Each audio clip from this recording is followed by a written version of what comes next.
राजस्थान का सबसे बहुचर्चित जल जीवन मिशन घोटाला।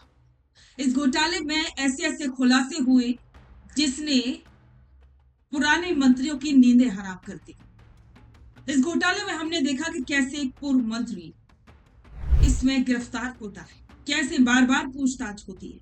हम बात करें महेश जोशी की, और इसके साथ ही हमने ये भी जाना कि कैसे इस घोटाले में बड़े बड़े अधिकारी शामिल थे और अब इसमें एसीबी ने एक और बड़ी कार्रवाई की। नमस्कार, स्वागत है आप सभी का द फैक्ट इंडिया पर और मैं हूं आपके साथ पूजा जादौन। एसीबी ने रिटायर्ड आईएएस अधिकारी सुबोध अग्रवाल के खिलाफ कोर्ट में पूरे 17,500 पन्नों की चार्जशीट पेश की। आप सोचिए, इतनी लंबी चार्जशीट पेश करके एसीबी ने उनके खिलाफ एक एक सबूत इकट्ठे किए और कोर्ट में यह साबित करने की कोशिश की है कि सुबोध अग्रवाल इस घोटाले में शामिल हो।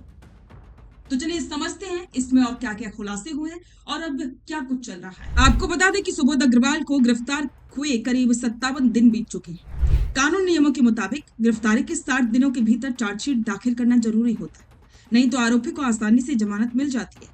लेकिन एसीबी ने वक्त रहते ये कदम उठाकर सुबोध अग्रवाल पर कानूनी शिकंजा पूरी तरह से कस दिया है और अब इस पूरे मामले की अगली सुनवाई 18 जून को विशेष अदालत में होगी, जहां इस घोटाले की कई और परतें खुलनाते हैं। अब जरा समझिए कि आखिर ये पूरा खेल क्या था। दरअसल राजस्थान में हर घर जल पहुंचाने वाले जल जीवन मिशन में करोड़ों का खेल हुआ। जांच में सामने आया कि श्री गणपति ट्यूबवेल और श्री श्याम ट्यूबवेल जैसी कंपनियों ने फर्जी काम पूरा होने का सर्टिफिकेट लगाया और करीब 960 करोड़ रुपए के टेंडर हथिया लिए। एसीबी का मानना है कि इस पूरे खेल के पीछे रिटायर्ड आईएएस सुबोध अग्रवाल, पूर्व मंत्री महेश जोशी और पिछोलिए संजय बड़ाया की मजबूत मिलीभगत और करोड़ों का कमीशन का लेन देन था। यहाँ तक कि विभाग में ट्रांसफर और पोस्टिंग का खेल भी यही सिंडिकेट चला रहा था। लेकिन इस पूरी कार्रवाई के बाद राजस्थान की राजनीति में राजनीतिक श्रेय लेने की होड़ मच गई।